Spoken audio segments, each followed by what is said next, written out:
राम और लक्ष्मण 5 दिन व रात क्यों जागते रहे? और छठे दिन जो हुआ उसे सोचकर आपकी रूह कांप जाएगी। तो आइए जानते हैं दोनों भाइयों के साथ क्या हुआ। मित्रगण नमस्ते। प्राचीन काल में लोक कल्याण हेतु यज्ञ का आयोजन हो रहा था, जिसके दूसरे दिन ब्राह्म मुहूर्त में उठकर तथा नित्य कर्म और संध्या उपसना आदि निवृत्त होकर राम और लक्ष्मण गुरु विश्वामित्र के पास जाकर बोले, गुरुदेव, कृपा करके हमें यह बताइए कि राक्षस यज्ञ में विघ्न डालने के लिए किस समय आते हैं। यह हम इसलिए जानना चाहते हैं कि कहीं ऐसा न हो कि हमारे अनजाने में ही वे आकर उपद्रव मचाने लगे। दशरथ के वीर पुत्रों के इन उत्साह भरे इन वचनों को सुनकर वहां पर उपस्थित समस्त ऋषिमुनि अत्यंत प्रसन्न हुए और बोले, हे रघुकुल भूषण राजकुमारों, यज्ञ की रक्षा करने के लिए तुमको आज से 6 दिनों तथा रात्रियों तक पूर्ण रूप से सावधान मुद्रा में और सजग रहना होगा। इन 6 दिनों में विश्वामित्र जी मौन होकर यज्ञ करेंगे।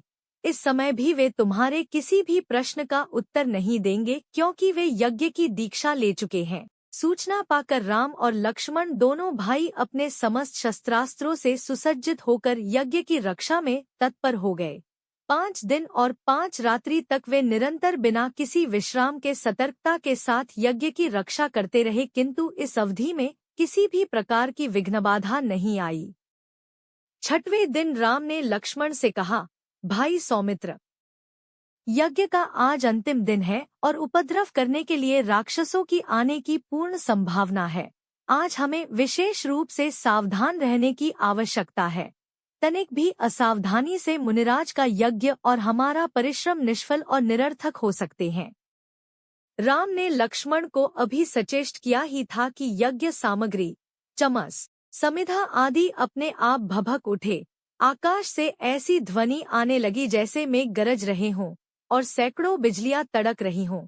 इसके पश्चात मारीच और सुबाहु की राक्षसी सेना रक्त, मांस, मज्जा, अस्थियों आदि की वर्षा करने लगी।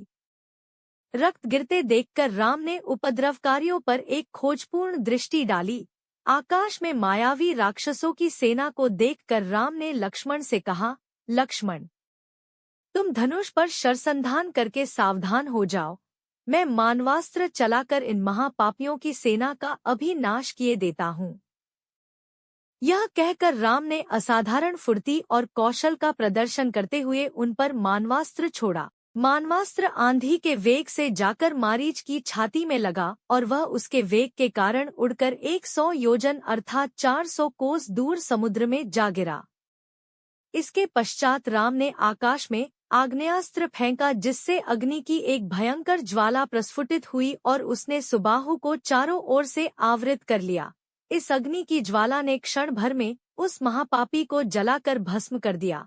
जब उसका जला हुआ शरीर पृथ्वी पर गिरा तो एक बड़े जोर का धमाका हुआ।